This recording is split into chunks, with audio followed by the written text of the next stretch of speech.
तो चलिए हम लोग एपी का क्वेश्चन हम लोग देख रहे थे। ये आपका 5.3 की एक्सरसाइज है। इसमें हम लोग 20वां क्वेश्चन देखेंगे। कहा है कि 200 लट्ठों को ढेर को इस प्रकार रखा जाता है कि सबसे निचले वाली पंक्ति में 20 लट्ठे, उससे अगली वाली पंक्ति में 18 लट्ठे और उससे अगली वाले में 19 लट्ठे, फिर 18 लट्ठे इत्यादि इस प्रकार से रखा गया है। कहा कि यदि 200 लट्ठे कितने पंक्ति में रखे गए तथा सबसे ऊपरी पंक्ति में कितने लट्ठे हैं वो संख्या भी ज्ञात करना है। तो हमें क्या करना है, यहाँ से एक सीरीज मेरे को मिलेगी। क्या बनेगी, तो सबसे नीचे वाला 20 है, फिर 19 है, फिर 18 है, तो बने क्या एपी 20, 19 और 18 आपको ऐसे समान करके बनता जाएगा। यहाँ पर दे रखा है कुल टोटल संख्या दे रखा है, यानी एसएन दे रखा 200। हम लोग यहाँ से मिल जाएगा, सेपी से ए मिल जाएगा 20, डी मिलेगा 19 माइनस का 20 माइनस का 1 मिल जाएगा। फार्मूला हमारे पास टोटल सम का क्या होता है, n/2 × 2a प्लस का n माइनस का 1 × d। इस पे सारी की सारी वैल्यू पुट अप करो।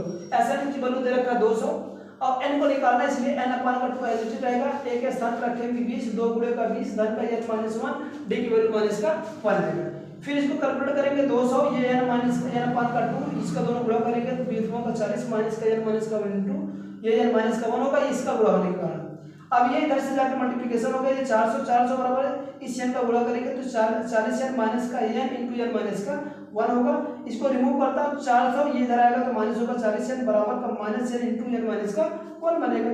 इसको कैलकुलेट करेंगे तो हमारे पास आ जाएगा क्या, 400 माइनस का 40 n बराबर का माइनस n स्क्वायर प्लस का n। इसको पूरा पक्षांतर कर लेंगे तो मेरे पास आ जाएगा n स्क्वायर माइनस का n माइनस का 40 n प्लस का 400 बराबर का 0। ये दोनों ऐड हो जाएंगे तो आ जाएगा n स्क्वायर माइनस का 40 41 n प्लस का 400 बराबर का 0। क्वाड्रेटिक फॉर्म बनेगा। इसका हम फैक्टर करेंगे तो इसका दो फैक्टर बनेगा, जिससे 16 और 25 का बनेगा। गुणा करने पर 400 आएगा और ऐड करने पर माइनस का 41 आ जाएगा, जो यहाँ पर किया हम लोग आप लोग कर सकते हो। n स्क्वायर माइनस का 16n माइनस का 25n प्लस का 400 बराबर का 0 आएगा।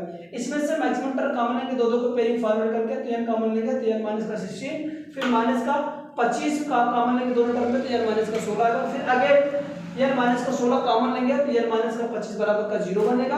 अब यहाँ से इसकी दो पॉसिबिलिटीज बनेंगे तो हम लोग कर सकते हैं, एक तो n बराबर क्या आ जाएगा, इसको n माइनस का 16 बराबर का 0 पुट अप करेंगे तो ये n की वैल्यू क्या आ जाएगा आपका 16। पहला तो इसमें जो उसमें पंक्तियों की संख्या बनेगा 16 बनेगा। दूसरा ऐसा भी हो सकता है इफ ये वाला n माइनस का 25 इज इक्वल टू 0, यहाँ से एक और आएगा तो n बराबर क्या मिल जाएगा आपको 25।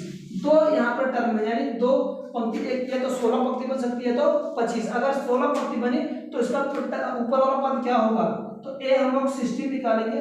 a 16 is equal to formula क्या होता है, a प्लस का n माइनस का 1 × d। इस पे रखिए a की वैल्यू 20 दे रखा है, n की वैल्यू मेरे को क्या